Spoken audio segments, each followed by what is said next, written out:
I'm wearing the same sweater I did for filming my videos last week. Shoot. I could go change, but that's a lot of effort that I really don't want to do. You know when you just like a piece of clothing, you just wear it all the time? That's what this sweater is. It's so goddamn comfortable. It is my favorite thing to put on when I get off of work, so deal with it. Even though nobody complained about it yet.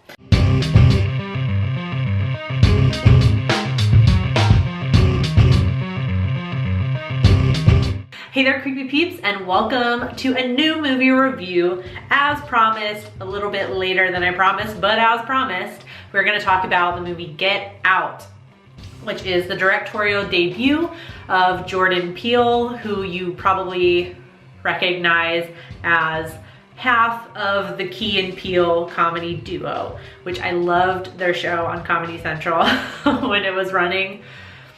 I don't think I've ever laughed harder in my life than I did when I first saw the very first sketch for Obama and his anger translator, Luther.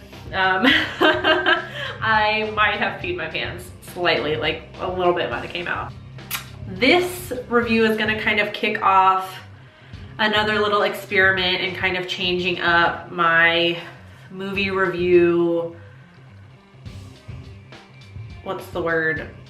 Setup, movie review, the way I review movies. There's a word, format, that's what it is. Changing that up. I think I've said before, I'm just kind of like, I'm always playing around with it, trying to make this channel better for you guys. So let me know what you think in the comment section down below, what you think works, what doesn't work, and why, preferably. Please don't just say it sucks, give me something constructive to work with. The channel is for you guys, so you know, I wanna make it good for you. So instead of explaining it, I think I'm just gonna jump right into the sections. So firstly, I'm gonna start off with a little summary. Like, I'm just gonna pull the summaries from IMDb because they're really good one-sentence summaries. And yeah, or I'll just create a one-sentence summary. Is a young African-American man visits his Caucasian girlfriend's mysterious family estate. I think in the future I'll like try and make my own one-sentence summaries, but I just really like that IMDb one because it's so very like African-American man, his Caucasian girlfriend. It's so very correct. I'm sure most of you guys out there have seen the trailer already, so you know they go and visit her parents and there's something weird going on with the Black people in that community. So now we're gonna jump into the analysis portion, which is where I'll talk about any sort of like political or social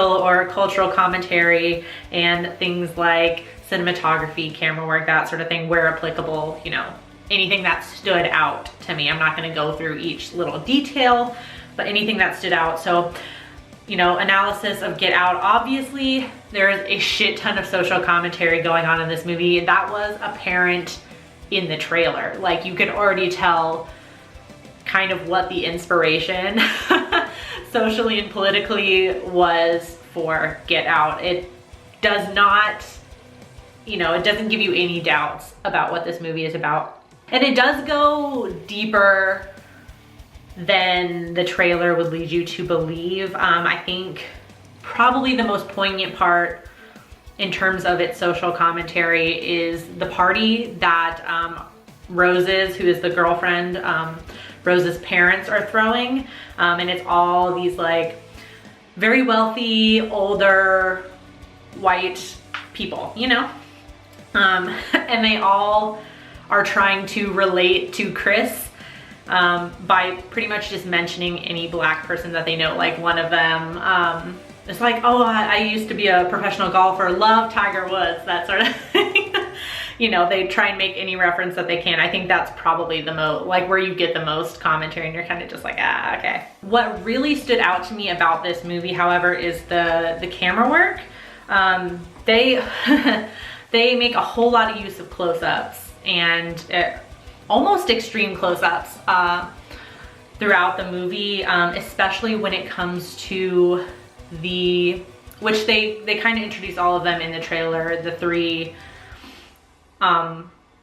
black characters that Chris meets within the community. And like from the trailer, you can tell something is off, but pretty much anytime anyone interacts with them, there is at least a close-up of their face. Like, it's almost like the camera is like with you, kind of searching to try and figure out what's going on. Like, so we're getting as close as we can to their face to try and figure out what's wrong with them. I'm gonna make this for some very compelling performances. I think the standout one in this is Betty Gabriel, who plays Georgina, who is the housemaid, I guess that's what her job is. You know, in the trailer, she's the one that's like, no, no, no, no, no, no, no, no, and she's like crying. And that scene, and the whole conversation she has with Chris leading up to that scene it gave me goosebumps. Like, the camera just gets closer and closer to her face, and at one point, like, she's slowly walking towards Chris, like, as they're carrying on this conversation, and the camera is very tight on her face. And there's one point where she takes a step closer to the camera, and even the camera backs off a little bit, and even the camera is just kind of like, we don't really, you know, it makes you kind of instinctively kind of want to shrink away too, because you know something is wrong, you just don't know what. So I thought that was really, like, the close-ups on these characters really made me feel uncomfortable, which I think was the purpose, because there's obviously something very wrong with the community, so it gives you the heebie-jeebies. Next, we'll move on to the review, which is a little more opinionated, although I think my analysis is probably gonna be a little opinionated. You know, I'm gonna read what I read in these movies.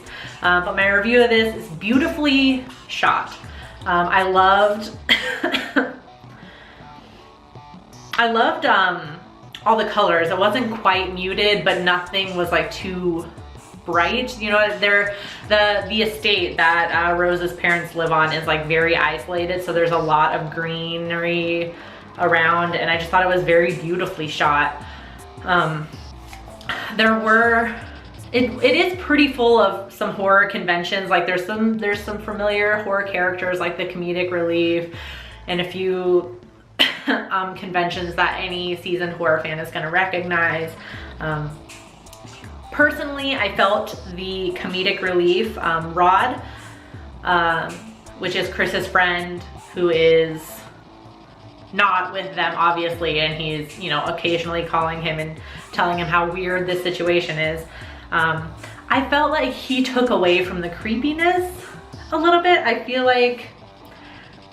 just feel like from the trailer, I feel like the movie was gonna be so much more serious than it was, and I felt that he had way too many parts where he was just being funny, and that's all he did, really, was be funny.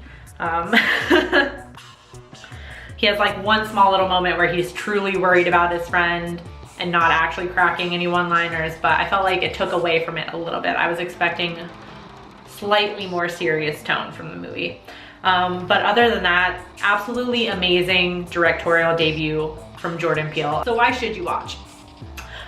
There will absolutely positively be studies on this movie down the road, you know, once we have a little more hindsight, which is, I feel like, which is where we do most of our study and analysis of horror movies and how they relate to the culture. Once we get to that point down the road, I feel like there's just gonna be a lot of studies on this movie. So I'm gonna give it a rating of When the Full Moon Rises. Definitely, I feel like the hype for this movie was a little much. I'm not saying everyone was wrong. I'm just thinking it was a little much. It didn't blow my mind, but it was still really good. So I'm probably still gonna watch it from time to time. I had the unfortunate experience of being in the theater with it was almost like every other person in the theater with me was the most annoying person in the world.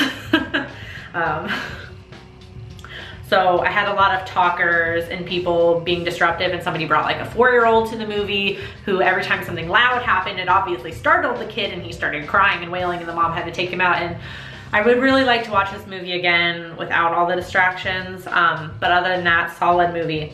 And I am also gonna add on the end, gonna list the ratings from IMDb, Rotten Tomatoes, and Roger Ebert. And I guess maybe I'll give you my quick little, do I agree with it or not. IMDb gives it a rating currently, because IMDb and Rotten Tomatoes are constantly changing. So right now, as I'm filming this, it has an 8.3 out of 10 on IMDb. I think that's solid. I 100% agree with that rating. If I did the number rating scale, I'd probably give it a solid 8 out of 10. Rotten Tomatoes right now is sitting at a 99% with an 89% audience score. I don't necessarily agree with that, mostly because I'm a very cynical person. And 99%, it to me sounds like they're saying this movie was basically perfect, which no movie is really perfect, is it? Like if you're thinking about it objectively, no movie is really perfect. So I don't agree with 99%. I think that's being a little too generous. 89% I'm a little more okay with. Roger Ebert right now gives it, which that one doesn't change, right now has a 3 out of 4, which I think is a solid, fair rating as well. So let me know in the comment section down below if you guys have seen Get Out, and let me know your thoughts on it in the comment section down below, or if you plan on seeing it, or maybe what your thoughts are on seeing it, given that it has such high ratings right now, especially that 99%. That's kind of crazy, especially for a horror movie. I feel like no horror movies get rated that high, really. Not their first, like, 2 weekends out, seriously. And let me know what you think of the new format. I got that word now, in the comment section down below as well. And until next time, stay straight. Bye!